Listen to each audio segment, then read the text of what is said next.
ನಮಸ್ಕಾರ, ನೀವು ನೋಡ್ತಾ ಇದ್ದೀರಾ ನ್ಯೂಸ್ 18. ನಾನು ಸ್ಮಿತಾ ರಂಗನಾಥ್. ಇವತ್ತಿನಿಂದ ಪ್ರತಿದಿನ ಮಧ್ಯಾಹ್ನ 3 ಗಂಟೆಗೆ ಬೆಳಗ್ಗಿನಿಂದ ಸದ್ದು ಮಾಡುವ ಸುದ್ದಿಯನ್ನ 3 ಪ್ರಮುಖ ಪ್ರಶ್ನೆಗಳ ಮೂಲಕ ವಿನೂತನವಾಗಿ ವಿವರಿಸುವ ಪ್ರಯತ್ನವನ್ನ ನ್ಯೂಸ್ 18 ಮಾಡ್ತಾ ಇದೆ. ಆ ವಿಶೇಷ ನ್ಯೂಸ್ ಬುಲೆಟಿನ್ 3 ಗಂಟೆ 3 ಪ್ರಶ್ನೆ. ಯಾಕೆ ಪ್ರಶ್ನೆಗಳ ಮೂಲಕ ಅನ್ನೋದಕ್ಕೆ ಕೂಡ ಉತ್ತರ ಇದೆ. ಯಾವುದೇ ಸುದ್ದಿ ಹುಟ್ಟೋದು ಪ್ರಶ್ನೆ ಕೇಳೋದ್ರಿಂದ, ಸುದ್ದಿ ಮಾಡೋದು ಆ ಪ್ರಶ್ನೆಗೆ ಉತ್ತರವನ್ನ ಕಂಡುಕೊಳ್ಳೋದಕ್ಕೆ. ಸದ್ದು ಮಾಡಿದ ಸುದ್ದಿ ಹಿಂದಿನ ಸತ್ಯ ತಿಳಿಯೋಕೆ 3 ಪ್ರಶ್ನೆ. ಇವತ್ತಿನ ಮೊದಲ ಸುದ್ದಿಯ 3 ಪ್ರಶ್ನೆಗಳ ಮೂಲಕ ಉತ್ತರವನ್ನ ಕಂಡುಕೊಳ್ಳೋ ಪ್ರಯತ್ನ ಮಾಡ್ತಾ ಹೋಗೋಣ. ಮೊದಲ ಸುದ್ದಿಯ ಮೊದಲ ಪ್ರಶ್ನೆ ಏನು ಅಂತ ಹೇಳಿ, ಯಾವ ವಿಚಾರಕ್ಕೆ ಈ ಸುದ್ದಿ ಸದ್ದು ಮಾಡಿದೆ ಅನ್ನೋದನ್ನ ತಿಳ್ಕೊಳ್ಳೋ ಪ್ರಯತ್ನವನ್ನ ಏನು ಅನ್ನೋ ಪ್ರಶ್ನೆಯ ಮೂಲಕ ಮಾಡೋಣ. ರಾಜ್ಯದ ಎಲ್ಲೆಡೆ ಭರದ ಛಾಯೆ ಆವರಿಸುವ ಸೂಚನೆ ಸಿಗ್ತಾ ಇದೆ. ರಾಜ್ಯದಲ್ಲಿ ಬಹಳಷ್ಟು ಜಿಲ್ಲೆಗಳಲ್ಲಿ ನೀರಿಗೋಸ್ಕರ ಹಾಹಾಕಾರ ಪ್ರಾರಂಭವಾಗಿದೆ. ನ್ಯೂಸ್ 18 ನೀವು ಪ್ರತಿನಿತ್ಯ ನೋಡೋರಾದ್ರೆ ಈಗ ಆಲ್ರೆಡಿ ಗೊತ್ತಿರುತ್ತೆ. ನ್ಯೂಸ್ 18 ನಲ್ಲಿ ಯಾವ ಜಿಲ್ಲೆಯಲ್ಲಿ ಯಾವ ರೀತಿ ಇದೆ ಈ ಭರದ ಛಾಯೆ ಅನ್ನೋದ್ರ ಬಗ್ಗೆ ಸವಿಸ್ತಾರವಾದ ವರದಿಯನ್ನ ನಾವು ಪ್ರಸಾರ ಮಾಡ್ತಿದೀವಿ. ಹಾಗಾಗಿ ರಾಜ್ಯದ ಬಹುತೇಕ ಕಡೆಗಳಲ್ಲಿರುವ ಬರದ ಸ್ಥಿತಿಯ ವಿವರಣೆ ಇವತ್ತಿನ ಮೊದಲ ಸುದ್ದಿ. ಯಾಕೆ ಉಂಟಾಗ್ತಾ ಇದೆ ರಾಜ್ಯದೆಲ್ಲೆಡೆ ಬರದ ಸ್ಥಿತಿ ಅಂತಂದ್ರೆ ಸುಲಭವಾದ ಉತ್ತರ, ಮುಂಗಾರು ವಿಳಂಬ ಆಗಿರೋದು. ವಾಡಿಕೆಯಂತೆ ಮೇ ಅಥವಾ ಜೂನ್ ಪ್ರಾರಂಭದ ಹಂತದಲ್ಲಿ, ಮೇ ಕೊನೆ ಅಥವಾ ಜೂನ್ ಪ್ರಾರಂಭದಲ್ಲೇ ಮುಂಗಾರಿನ ಪ್ರವೇಶ ಆಗಬೇಕಾಗಿತ್ತು. ಜೂನ್ ತಿಂಗಳ ಬಹುತೇಕ ಮುಕ್ಕಾಲ್ ಭಾಗ ಆಗೋಗಿದ್ರು ಕೂಡ ಸರಿಯಾಗಿ ಮುಂಗಾರು ಪ್ರವೇಶ ಆಗಿಲ್ಲ ರಾಜ್ಯಕ್ಕೆ. ಹೀಗಾಗೇನೆ ರಾಜ್ಯದ ಬಹುತೇಕ ಜಿಲ್ಲೆಗಳಲ್ಲಿ ಕುಡಿಯೋ ನೀರು, ದಿನನಿತ್ಯ ಬಳಕೆ ಮಾಡೋ ನೀರಿಗಾಗಿ ಹಾಹಾಕಾರ ಪ್ರಾರಂಭವಾಗಿದೆ. ಪರಿಣಾಮ ಏನು ಅನ್ನೋದು ನಮ್ಮ ಇವತ್ತಿನ ಈ ಸುದ್ದಿಯ 3ನೇ ಪ್ರಶ್ನೆ. ಪರಿಣಾಮ ಏನಾಗ್ತಿದೆ? ಬರೋಬ್ಬರಿ 31 ಜಿಲ್ಲೆಗಳಲ್ಲೂ ಕೂಡ 217 ತಾಲೂಕುಗಳಲ್ಲಿ ಕುಡಿಯೋಕ್ ನೀರಿಲ್ಲದೆ ಜನ ಅಕ್ಷರಶಃ ಪರದಾಡುವ ಪರಿಸ್ಥಿತಿ ನಿರ್ಮಾಣವಾಗಿದೆ. ಗ್ರಾಮಗಳ ಸಂಖ್ಯೆಯಲ್ಲಿ ಕೂಡ ಅರ್ಥ ಮಾಡ್ಕೊಳ್ಳೋಣ. ಬರೋಬ್ಬರಿ 3029 ಗ್ರಾಮಗಳಲ್ಲಿ ನೀರಿನ ಕೊರತೆ ಉಂಟಾಗಿದೆ. ಕೇವಲ ಈ 3 ಪ್ರಶ್ನೆ ಅಲ್ಲ, ಇದರ ಮತ್ತಷ್ಟು ಇನ್ ಡೀಟೇಲ್ ವರದಿಯನ್ನ ಕೂಡ ನಿಮ್ಮ ಮುಂದೆ ಇಡ್ತಾ ಹೋಗ್ತೀವಿ ಈ 3 ಪ್ರಶ್ನೆಗಳ ಆಧಾರದ ಮೇಲೇನೆ. ಹಾಗಾದ್ರೆ ನೀರಿಗಾಗಿ ಉಂಟಾಗಿರುವ ಹಾಹಾಕಾರ ಯಾವ ಪ್ರಮಾಣದಲ್ಲಿದೆ ಗಮನಿಸ್ತಾ ಹೋಗೋಣ. ಬರೋಬ್ಬರಿ 800 ಕಡೆಗಳಲ್ಲಿ ಕುಡಿಯುವ ನೀರಿಗೂ ಕೂಡ ಸಮಸ್ಯೆ ಆಗಿದೆ. ಪ್ರತಿನಿತ್ಯ ಕುಡಿಯೋಕ್ ಒಂದ್ ಲೋಟ ನೀರು ಸಿಗ್ಬೇಕು ಅಂದ್ರೂ ಕೂಡ ಆ ಭಾಗದ ಜನ ಅಕ್ಷರಶಃ ಪರದಾಡ್ಬೇಕು. ದಿನಗಟ್ಲೆ ತಾಸ್ಗಟ್ಲೆ ಕಾದು ಸುಸ್ತಾಗ್ಬೇಕು. ನೀರಿನ ಮೂಲ ಸಿಗ್ದಲೆ ಪರ್ಯಾಯ ವ್ಯವಸ್ಥೆಗಳತ್ತ ಮುಖ ಮಾಡಿ ನಿಂತಿರೋದು. ಆ ವ್ಯವಸ್ಥೆಗಳು ಕೂಡ ಸರಿಯಾಗಿ ಆಗ್ತಿಲ್ಲ ಅನ್ನೋ ಆರೋಪ ಬರೋಬ್ಬರಿ ರಾಜ್ಯದ 800 ಕಡೆಗಳಲ್ಲಿ ಕುಡಿಯೋ ನೀರಿನ ಸಮಸ್ಯೆ ತಲೆದೋರಿದೆ. ಹೀಗಾಗಿ ಏನ್ ಮಾಡ್ಲಾಗ್ತಿದೆ? ಪರ್ಯಾಯ ಮಾರ್ಗವಾಗಿ 806 ಕಡೆಗಳಲ್ಲಿ ಟ್ಯಾಂಕರ್ ಹಾಗೆ ಬೋರ್ವೆಲ್ ಮೊರೆ ಹೋಗ್ಲಾಗ್ತಾ ಇದೆ. ಕುಡಿಯೋ ನೀರಿನ ಟ್ಯಾಂಕರ್ ಮೂಲಕ, ಬೋರ್ವೆಲ್ಗಳ ಮೂಲಕ ನೀರನ್ನ ಸರಬರಾಜು ಮಾಡೋ ವ್ಯವಸ್ಥೆಯನ್ನ ಆಯಾ ತಾಲೂಕು, ಗ್ರಾಮ ಪಂಚಾಯಿತಿ ವ್ಯಾಪ್ತಿಯಲ್ಲಿ ಹಾಗೆ ಜಿಲ್ಲಾ ಮಟ್ಟದಲ್ಲಿ ಜಿಲ್ಲಾಡಳಿತಗಳು ವ್ಯವಸ್ಥೆ ಮಾಡೋ ಪ್ರಯತ್ನವನ್ನ ಮಾಡ್ತಾ ಇದೆ. ಇದರ ಜೊತೆಗೆ 414 ಬೋರ್ವೆಲ್ಗಳನ್ನ ಹೊಸದಾಗಿ ಕೊರೆಯಲಾಗಿದೆ. ಈಗ ಆಲ್ರೆಡಿ ನೀರಿನ ಮಟ್ಟ, ಅದರಲ್ಲೂ ಕೂಡ ಗ್ರೌಂಡ್ ವಾಟರ್ ಮಟ್ಟದಲ್ಲಿ ಸಾಕಷ್ಟು ಕೊರತೆ ಆಗ್ತಿದೆ. ಬೋರ್ವೆಲ್ಗಳು ಕೊರೆಯೋ ಸಂಖ್ಯೆ ಕಡಿಮೆ ಆಗ್ಬೇಕು ಅನ್ನೋದನ್ನ ತಜ್ಞರು ಹೇಳ್ತಲೇ ಇರ್ತಾರೆ. ಆದ್ರೆ ಜಲದ ಮಟ್ಟ, ಅಂತರ್ಜಲದ ಮಟ್ಟದ ಕೊರತೆಯ ಹಿನ್ನೆಲೆಯಲ್ಲೂ ಕೂಡ ಕುಡಿಯೋ ನೀರಿನ ಹಾಹಾಕಾರ ಇರೋದ್ರಿಂದ ಇದನ್ನ ಸರಿದೂಗಿಸೋ ಭಾಗವಾಗಿ ಹೊಸದಾಗಿ 400ಕ್ಕೂ ಅಧಿಕ ಬೋರ್ವೆಲ್ಗಳನ್ನ ಕೊರೆಯಲಾಗಿದೆ. ಎಲ್ಲೆಲ್ಲಿ ಪ್ರಮುಖವಾಗಿ ಈ ಸಮಸ್ಯೆ ತಲೆದೋರ್ತಾ ಇದೆ ಅದನ್ನು ಕೂಡ ನಾವು ಗಮನಿಸ್ತಾ ಹೋಗೋಣ. ಕರಾವಳಿ ಭಾಗದಲ್ಲಿ ಹಾಗೆ ಮಲೆನಾಡು ಭಾಗ್ಯದಲ್ಲಿ ಅತ್ಯಲ್ಪ ಮಳೆ ಆಗ್ತಾ ಇದೆ. ಇದರ ನೇರ ಪರಿಣಾಮವಾಗಿ ರಾಜ್ಯದ ಬಹುತೇಕ ಜಲಾಶಯಗಳಲ್ಲಿ ಒಳಹರಿವು ಇಲ್ಲ, ಡ್ಯಾಂಗಳು ಬರಿದಾಗ್ತಾ ಇದೆ. ಬಹುತೇಕ ಜಲಾಶಯಗಳಲ್ಲಿ ಡೆತ್ ಸ್ಟೋರೇಜ್ ಲೆವೆಲ್ ಅನ್ನ ತಲುಪಿದೆ. ಅಂದ್ರೆ ಅತ್ಯಂತ ಕಡಿಮೆ ಪ್ರಮಾಣದಲ್ಲಿ ಎಷ್ಟು ನೀರು ಅಲ್ಲಿ ಸಂಗ್ರಹ ಇರಬಹುದು ಆ ಪ್ರಮಾಣವನ್ನ ಮೀರಿ ಕಡಿಮೆ ಆಗಿದೆ ಜಲಾಶಯಗಳಲ್ಲಿ ನೀರಿನ ಪ್ರಮಾಣ. ಒಳಹರಿವು ಇಲ್ಲ, ಯಾಕಂತಂದ್ರೆ ಕರಾವಳಿ ಭಾಗದಲ್ಲೂ ಮಳೆ ಇಲ್ಲ, ಮಲೆನಾಡು ಭಾಗದಲ್ಲೂ ಕೂಡ ಮಳೆ ಇಲ್ಲ.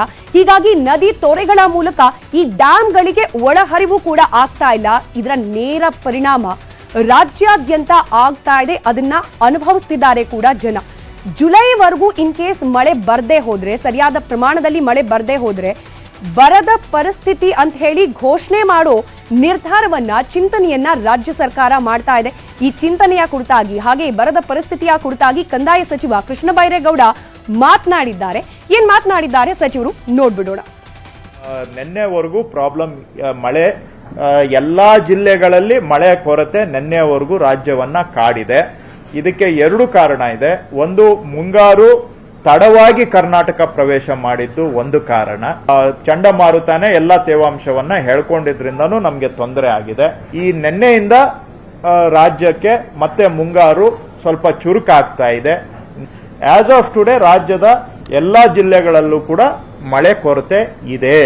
ಜುಲೈ 1ನೇ ವಾರದಲ್ಲಿ ಅಥವಾ ಜುಲೈ ಆರಂಭದಲ್ಲಿ ಬರಗಾಲ ಘೋಷಣೆ ಮಾಡಬೇಕಾ ಬೇಡವಾ ಅನ್ನೋದ್ರ ಬಗ್ಗೆ ಜುಲೈ ಆರಂಭದಲ್ಲಿ ನಾವು ತೀರ್ಮಾನ ತಗೊಳ್ತೇವೆ. ಸದ್ಯಕ್ಕೆ ಮೋಡ ಬಿತ್ತನೆ ಬಗ್ಗೆ ಚಿಂತನೆ ಇಲ್ಲ.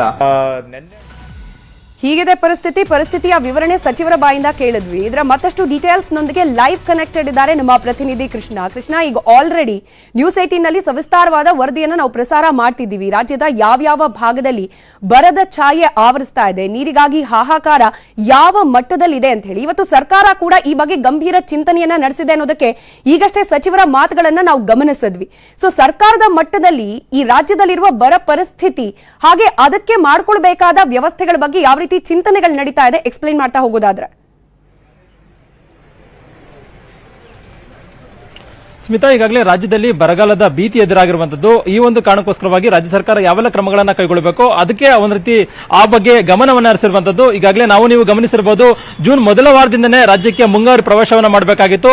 ಆದ್ರೆ ಎಲ್ಲೋ ಒಂದ್ ಕಡೆಗೆ ಮಾನ್ಸೂನ್ ಇದು ಬೇರೆ ಒಂದು ಕಾರಣದಿಂದಾಗಿ ಎಲ್ಲೊಂದ್ ಕಡೆ ಮಳೆ ಬರದಿರುವಂತಹ ಕಾರಣಕ್ಕೋಸ್ಕರವಾಗಿ ಈಗ ರಾಜ್ಯದಲ್ಲಿ ಒಂದ್ ರೀತಿ ಬರಗಾಲದ ನಿರ್ಮಾಣ ಸೃಷ್ಟಿಯಾಗಿರುವಂತದ್ದು. ಆ ಕಾರಣಕ್ಕೋಸ್ಕರವಾಗಿ ರಾಜ್ಯ ಸರ್ಕಾರ ಯುದ್ಧೋಪಾದಿಯಲ್ಲಿ ಯಾವೆಲ್ಲ ಕ್ರಮಗಳನ್ನ ಕೈಗೊಳ್ಳಬೇಕು ಅನ್ನೋ ಒಂದು ನಿಟ್ಟಿನಲ್ಲಿ ಕೂಡ ಕ್ರಮವನ್ನು ಕೈಗೊಳ್ತಾ ಇರುವಂತದ್ದು. ಒಂದ್ ಕಡೆಗೆ ಇಡೀ ರಾಜ್ಯದಲ್ಲಿ ಒಂದ್ ಕಡೆ ಕೆಲವು ಕಡೆ ಮಾತ್ರ ಸ್ವಲ್ಪ ಮಳೆ ಬಂತು ಅಂದ್ರೆ ಇಡೀ ರಾಜ್ಯವು ಕೂಡ ವ್ಯಾಪಿಸುವಂತ ಒಂದು ಲಕ್ಷಣಗಳು ಕಾಣ್ತಾ ಇಲ್ಲ. ಅದ್ರ ಜೊತೆಗೆ ಈಗಾಗಲೇ ಎಲ್ಲೆಲ್ಲಿ ಮಳೆಯಿಂದಾಗಿ ಸಮಸ್ಯೆ ಆಗ್ತಾ ಇದೆ ಆ ಒಂದು ಸಮಸ್ಯೆಗೆ ಯಾವ ರೀತಿಯಾಗಿ ಪರಿಹಾರ ಕಂಡುಕೊಳ್ಬೇಕು, ಮತ್ತೆ ಮಳೆ ಇಲ್ಲದಿರುವಂತಹ ಕಾರಣಕ್ಕೋಸ್ಕರವಾಗಿ ಅಲ್ಲಲ್ಲಿ ಕುಡಿಯುವ ನೀರಿನ ಸಮಸ್ಯೆ ಕೂಡ ಉಂಟಾಗಿದೆ. ಮತ್ತೆ ಕೃಷಿ ಮಾಡುವಂತ ನಿಟ್ಟಿನಲ್ಲೂ ಕೂಡ ರೈತರಿಗೂ ಕೂಡ ದೊಡ್ಡ ಸಮಸ್ಯೆ ಎದುರಾಗಿರುವಂತದ್ದು. ಮತ್ತೆ ಅಲ್ಲಲ್ಲಿ ಮಳೆ ಇಲ್ಲದಿರುವಂತಹ ಕಾರಣಕ್ಕೋಸ್ಕರವಾಗಿ ಡ್ಯಾಮ್ಗಳು ಕೂಡ ತುಂಬಿಲ್ಲ. ಡ್ಯಾಮ್ಗಳು ತುಂಬಿದ್ರೆ ಅಲ್ಲಲ್ಲಿ ಕೃಷಿ ಚಟುವಟಿಕೆಗಳು ಕೂಡ ನಡೀತಾ ಇದ್ವಿ. ಈಗ ಜೂನ್ 20ನೇ ತಾರೀಕು ಆಗಿದೆ.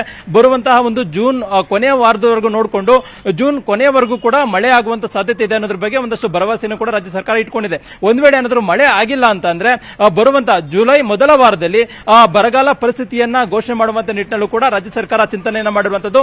ಅದಕ್ಕೆ ಪೂರ್ವಭಾವಿಯಾಗಿ ಯಾವೆಲ್ಲ ಕ್ರಮವನ್ನ ಕೈಗೊಳ್ಳಬೇಕು ಅನ್ನೋದ್ರ ಬಗ್ಗೆ ಕೂಡ ಈಗಾಗಲೇ ಕಂದಾಯ ಸಚಿವರಾಗಿರತಕ್ಕಂಥ ಕೃಷ್ಣ ಬೈರೇಗೌಡರು ಒಂದಷ್ಟು ಮಾಹಿತಿಗಳನ್ನು ಅಧಿಕಾರಿಗಳಿಂದ ತೆಗೆದುಕೊಳ್ಳೋದ್ರ ಮುಖಾಂತರವಾಗಿ ಚರ್ಚೆ ಕೂಡ ಮಾಡಿದ್ದಾರೆ. ಅದ್ರ ಜೊತೆಗೆ ಯಾವುದೇ ಕಾರಣಕ್ಕೂ ಕೂಡ ಯಾವುದೇ ರೀತಿಯ ಸಮಸ್ಯೆ ಆಗದಿರುವಂತ ನಿಟ್ಟಿನಲ್ಲಿ ಒಂದ್ ಕಡೆಗೆ ಮಳೆ ಇಲ್ಲದಿರುವಂತ ಕಾರಣಕ್ಕೋಸ್ಕರವಾಗಿ ಕುಡಿಯುವ ನೀರಿನ ಸಮಸ್ಯೆ ಕೂಡ ದಿನನಿತ್ಯ ದೊಡ್ಡ ಮಟ್ಟದಲ್ಲಿ ಆಗ್ತಾ ಇರುವಂತದ್ದು. ಈಗಾಗಲೇ ನ್ಯೂಸ್ 18 ಕನ್ನಡದಿಂದನೂ ಕೂಡ ಈ ಒಂದು ವಿಚಾರದ ಬಗ್ಗೆ ಸರ್ಕಾರವನ್ನ ಗಮನ ಸೆಳೆಯುವಂತ ಒಂದು ಕೆಲಸವನ್ನು ಕೂಡ ಮಾಡ್ತಾ ಇದೀವಿ. ಹೀಗಾಗಿ ಸರ್ಕಾರ ಕೂಡ ಮಾಧ್ಯಮಗಳಿಗೆ ಬರ್ತಾ ಇರುವಂತಹ ಒಂದು ವರದಿ ಆಗಿರ್ಬೋದು, ಮತ್ತೆ ರಾಜ್ಯದಲ್ಲಿ ಎಲ್ಲೆಲ್ಲಿ ತಾಲೂಕು ಆಗಿರ್ಬೋದು, ಹಳ್ಳಿಗಳಲ್ಲಾಗಿರ್ಬೋದು ಸಮಸ್ಯೆ ಆಗ್ತಾ ಇದೆ ಆ ಒಂದು ಸಮಸ್ಯೆಗಳ ಬಗ್ಗೆ ಗಂಭೀರವಾಗಿ ಅವಲೋಕನ ಮಾಡಿ ಈಗಾಗಲೇ ಮುಖ್ಯಮಂತ್ರಿ ಸಿದ್ದರಾಮಯ್ಯ ಕೂಡ ಜಿಲ್ಲಾಧಿಕಾರಿಗಳ ಜೊತೆ ಸಭೆಯನ್ನ ಮಾಡೋದ್ರ ಮುಖಾಂತರವಾಗಿ ಅಗತ್ಯವಾದಂತಹ ಸೂಚನೆಯನ್ನ ಕೊಟ್ಟಿದ್ದಾರೆ. ಅಂದ್ರೆ ಎಲ್ಲೆಲ್ಲಿ ಸಮಸ್ಯೆ ಜನರಿಗೆ ಕುತೂಹಲ ಏನಿರುತ್ತೆ ಅಂತಂದ್ರೆ ಆಶಾಭಾವನೆ ಸರಿಯೇ ಮಳೆ ಬರ್ಲಿ ಅಂತ ಹೇಳಿ, ಬರ್ದೇ ಹೋದ್ರೆ ಜುಲೈ ನಂತರದಲ್ಲಿ ಬರ ಅಂತ ಹೇಳಿ ಘೋಷಣೆ ಮಾಡೋ ನಿರ್ಧಾರ ಸರ್ಕಾರದ್ದು.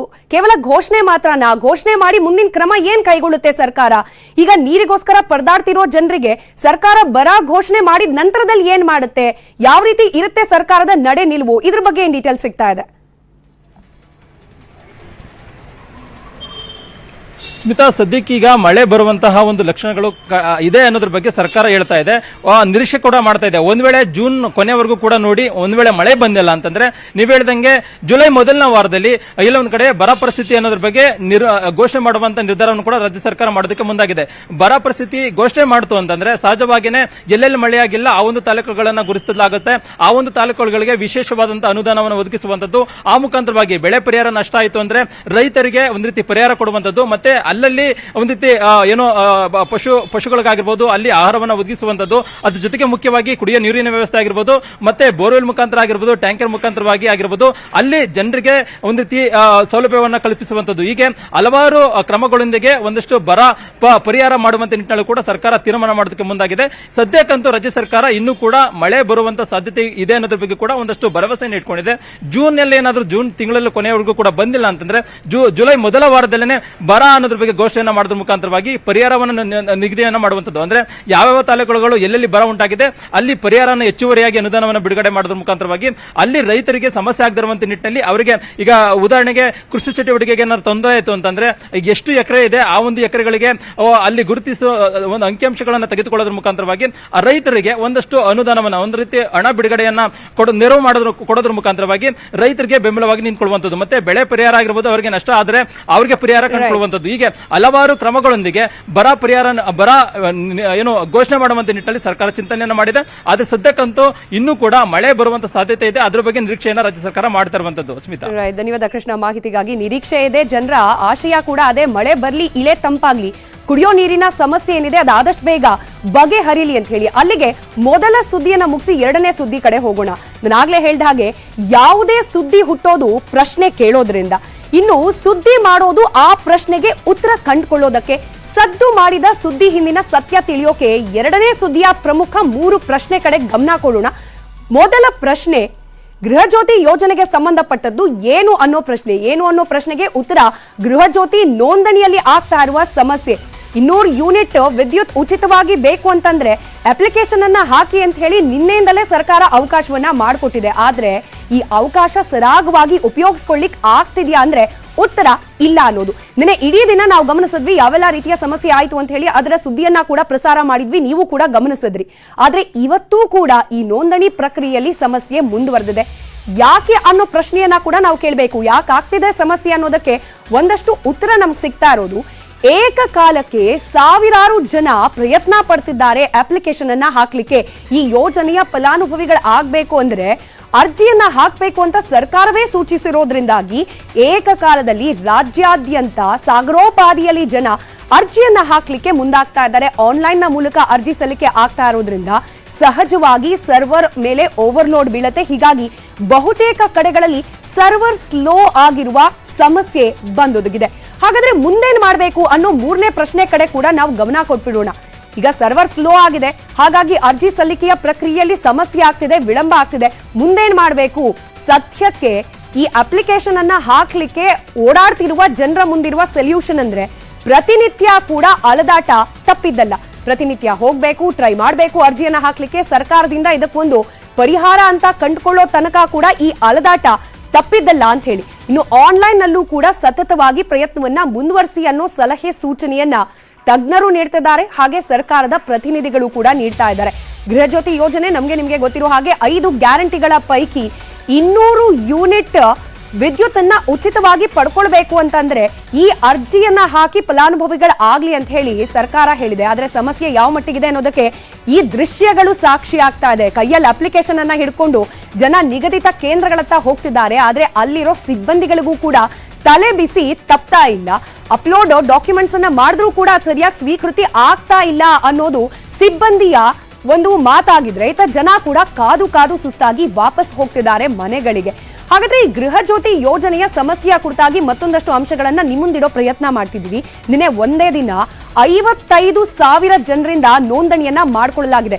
ಸಮಸ್ಯೆ ಇತ್ತು, ಸರ್ವರ್ ಡೌನ್ ಇತ್ತು, ಅನೇಕ ಕಡೆಗಳಲ್ಲಿ ಡಾಕ್ಯುಮೆಂಟ್ ಅನ್ನ ಪರ್ಫೆಕ್ಟ್ ಆಗಿ ಕೊಟ್ಟರೂ ಕೂಡ ಅದನ್ನ ಸ್ವೀಕೃತಿ ಮಾಡ್ಕೊಳ್ತಾ ಇರಲಿಲ್ಲ ಆಪ್ ನಲ್ಲಿ ಅನ್ನೋ ಆರೋಪ ಕೂಡ ಕೇಳೋಕ್ ಬರ್ತಾ ಇತ್ತು. ಆದ್ರೂ ಕೂಡ ನಿನ್ನೆ ಒಂದೇ ದಿನದಲ್ಲಿ 55,000 ಜನರಿಂದ ಈ ಗೃಹ ಜ್ಯೋತಿ ಯೋಜನೆಗೆ ನೋಂದಣಿ ಮಾಡಿಕೊಳ್ಳುವಲ್ಲಿ ಯಶಸ್ವಿಯಾಗಿದ್ದಾರೆ. ನಿನ್ನೆ ಕೂಡ ಸರ್ವರ್ ಸ್ಲೋ ಇತ್ತು ಅನ್ನೋ ಆರೋಪ ಕೇಳೋಕ್ ಸಿಕ್ತು. ಪ್ರಮುಖವಾಗಿ ನಿನ್ನೆ ಬೆಂಗಳೂರಿನ HAL ಓಲ್ಡ್ ಏರ್ಪೋರ್ಟ್ ರೋಡ್ ನಲ್ಲಿರುವ ಬೆಂಗಳೂರು 1 ಕೇಂದ್ರದಿಂದಲೇ ಲೈವ್ ರಿಪೋರ್ಟ್ ಅನ್ನ ನಿಮ್ಮ ಮುಂದಿಟ್ಟಿದ್ವಿ, ಯಾವ ರೀತಿ ಸಮಸ್ಯೆ ಆಗ್ತಿದೆ ಅಂತ ಹೇಳಿ. ಅಲ್ಲಿರುವ ಸಿಬ್ಬಂದಿಗೂ ಸಮಸ್ಯೆ, ಅಪ್ಲಿಕೇಶನ್ ಅನ್ನ ಹಾಕೋಕ್ ಹೋಗಿರೋ ಜನರದ್ದು ಕೂಡ ಸಮಸ್ಯೆ. ಸರ್ವರ್ ಸ್ಲೋ ಆಗಿತ್ತು ನಿನ್ನೆ ಕೂಡ. ಇವತ್ತೂ ಕೂಡ ಬಹುತೇಕ ಕಡೆಗಳಲ್ಲಿ ಇದೇ ಕಂಪ್ಲೇಂಟ್. ಸರ್ವರ್ ಸ್ಲೋ ಇದೆ, ತಕ್ಷಣಕ್ಕೆ ಡಾಕ್ಯುಮೆಂಟ್ ಅಪ್ಲೋಡ್ ಆಗ್ತಾ ಇಲ್ಲ, ವೆರಿಫಿಕೇಶನ್ ಪ್ರೋಸೆಸ್ ಕೂಡ ಸ್ಲೋ ಆಗ್ತಾ ಇದೆ. ಇದಕ್ಕೆ ಕಾರಣ ಸರ್ವರ್ ಮೇಲೆ ಓವರ್ಲೋಡ್ ಆಗಿರೋದು. ಬಹುತೇಕ ಕೇಂದ್ರಗಳಲ್ಲಿ ಸಾಗರೋಪಾದಿಯಲ್ಲಿ ಜನ ಹೋಗಿ ಅರ್ಜಿಯನ್ನ ಒಂದೇ ಕಾಲದಲ್ಲಿ ಅಪ್ಲೋಡ್ ಮಾಡ್ಲಿಕ್ಕೆ ಟ್ರೈ ಮಾಡ್ತಿರೋದ್ರಿಂದ ಸರ್ವರ್ ಸ್ಲೋ ಆಗಿದೆ ಅನ್ನೋ ಆರೋಪ ಇವತ್ತೂ ಕೂಡ ಬಹುತೇಕ ಕಡೆಗಳಲ್ಲಿ ಕೇಳೋಕ್ ಸಿಗ್ತಾ ಇದೆ.